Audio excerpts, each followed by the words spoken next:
Hi, I'm John Schultz, owner of JDS Home Inspection Services in Denver, Colorado. Your real estate agent or home inspector may have asked if you'd like to have a sewer scope performed as part of your home inspection. It may seem like an added expense and kind of gross, but I highly recommend having one performed. Your sewer scope is going to check for any damage to the sewer line caused by age, soil expansion, or misuse. Clogged sewer lines can lead to slow draining sinks and tubs, leaks in the drain line, overflowing toilets, water damage, and even flooded basements. Repairs to a sewer line can cost between $250 and $300 per foot.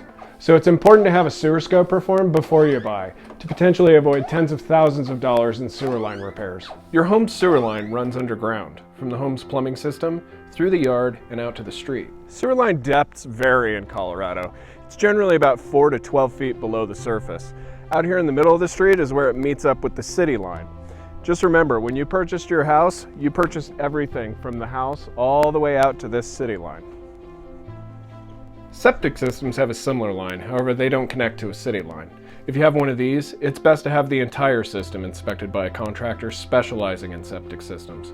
A septic line scope should be included with that. A sewer scope is a simple process that only takes a few minutes. A trained professional runs a camera from the home, down the sewer line, to the city tap. They'll identify the material the line is made of and look for any cracks, root penetration, blockages, deflections, or other damage to the line. But don't worry, not all issues require expensive sewer repairs or digging up the line. A sewer cleaning contractor can often clear blockages, remove scaling, channeling, or oil buildup, and even penetrating root growth. Minor cracks or deflections can be solved by relining the sewer line with a spray-on application or by inflating a lining into the interior of the pipe. This is called trenchless repair and may be more cost-effective depending on the issues affecting your line. Talk with your sewer scope technician about any issues found in your sewer line, as well as the best ways to address them. Warning signs of a possible sewer issue can obviously be backflow into drains or toilets, especially in the basement level. But keep an eye on the yard as well for any sort of sinking or depressions.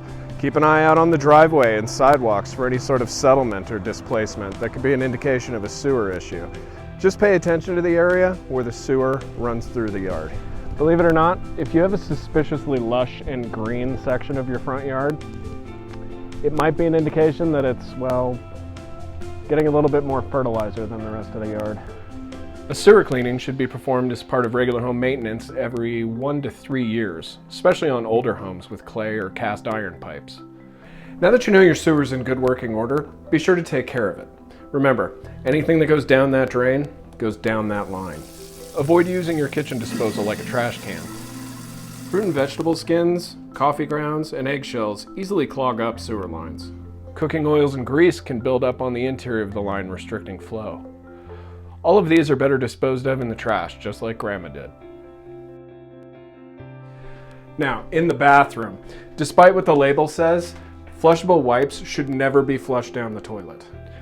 These monsters absorb fats and oils in the sewer line and grow into slimy mountains that those in the sewer industry affectionately call fatbergs. They can damage your entire line and cost you a small fortune to remove.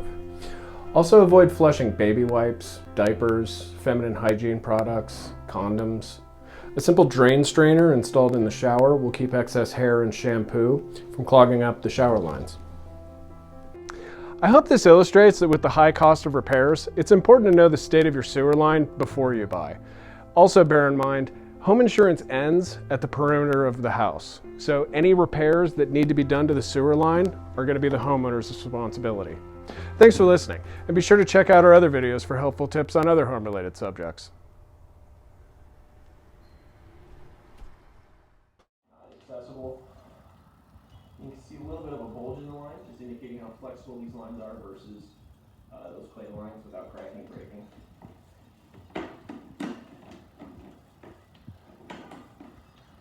Did run a bunch of water, and I can verify everything is reaching that city tap, nothing is pooling.